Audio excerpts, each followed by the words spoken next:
in cause and effect. That one of the empowering things about really being grounded in and having a sense of cause and effect is that I know that I don't have to punish anyone. I know that the universe takes care of everything. If somebody gets off for something, how I read in the paper that such and such got off, on a technicality or gets out of prison. I know that we get back exactly what we put out.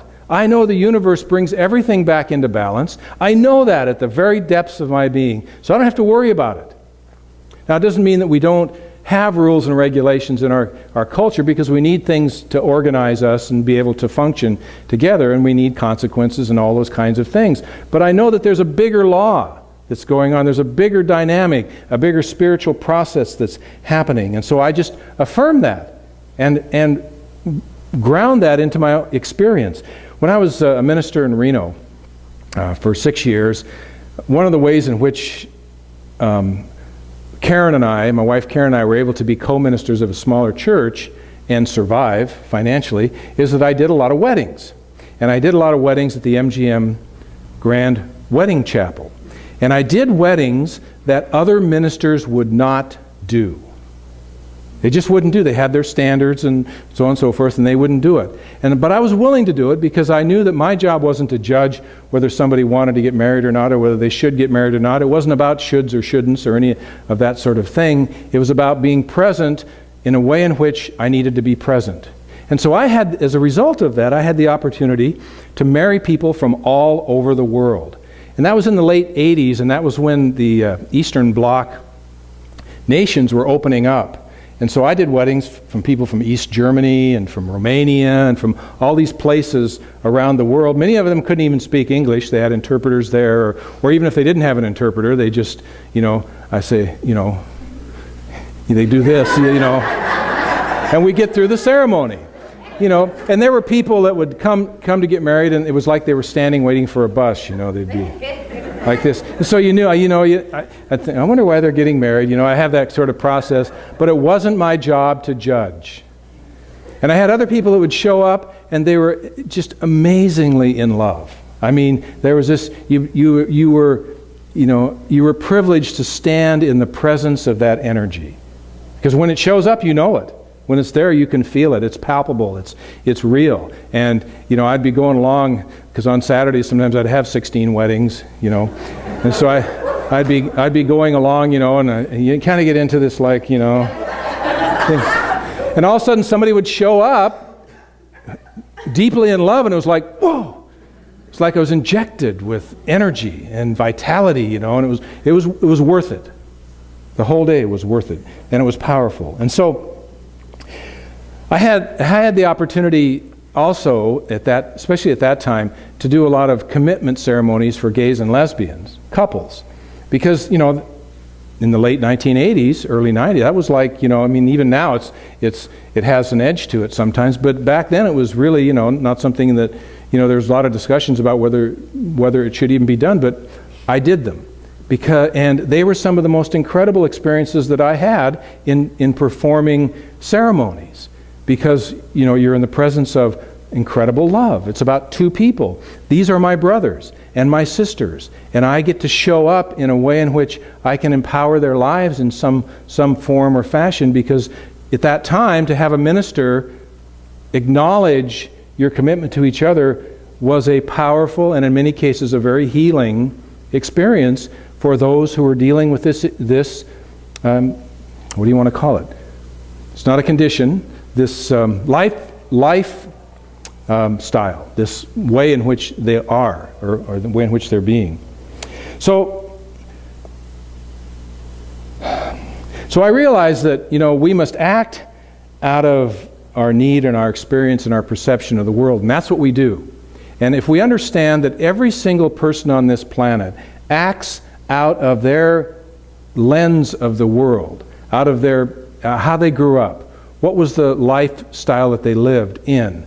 What family were they born into? I think about some of the world leaders, and you see these folks and they get up and they're all blustery, like Ahmadinejad in Iran right now, he's kind of doing his thing, It's real easy to judge. the statements that come out. And I think, okay, what if, this is the question I have, what if I grew up in his family, and I walked in his shoes, and I had his influences, and I had his people telling me what to think and what not, the whole thing, that I grew up and had his experiences, what would my mindset be? So who am I to stand here and judge this individual? Because I have no concept. And so when I get to that place, I can let go of the worldly dynamics that are showing up, and I can see that person as my brother. Now, I still may not agree with them, and that's okay. And I may not react to or respond to, or we may have to do things that we don't want to do because of the way in which people show up. But it doesn't mean that we can't see each other as part of one family. That we were brought together as one family by the Father, Mother, God that created us. In Matthew 25, 31 through 46, Jesus was talking to his disciples, and he was trying to help them distinguish the experience of heaven or hell. Now, in Unity, we understand that heaven is not a place, or hell is not a place that you go, that rather it is an experience that you have. So you either have the experience of heaven or you have the experience of hell. It's not some place we're trying to get to as a result of following a list of rules and regulations about how it is that we should live our life and what it is that we should do or not do. It is the experience that shows up in our consciousness, that shows up as a result of the work we do in consciousness, in our thoughts and feelings and attitudes about life and how life shows up. So Jesus was trying to help his disciples have some sort of sense about what that was. And so what he talked about was he characterized himself as the Son of Man and as a king and as giving the judgment on the judgment day. And so that was the context.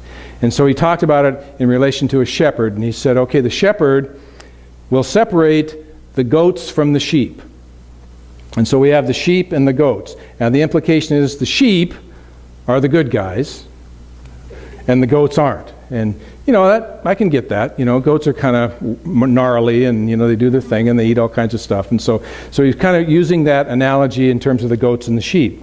And so he talks about the king talking first to the sheep. And he says to the sheep, "Come, O blessed of my Father, inherit the kingdom prepared for you from the foundation of the world.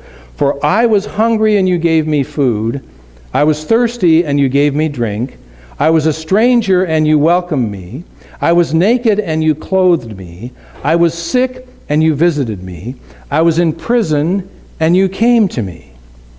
Then the righteous will answer him. Now you can imagine what the mindset that's going on. Now here's the king saying this to those that are being judged. So you did this to me, right? So then the righteous will answer him, "Lord, when did we see thee hungry and feed thee, or thirsty and give thee drink? And when did we see thee a stranger and welcome thee, or naked and clothe thee? And when did we see thee sick or in prison, or visit thee?" I mean, we haven't done any of those things. We haven't done any of this to you. And so what does the king say to them? He says, "Truly I say to you, as you did it to the one of the least of these, my brethren, you did it to me."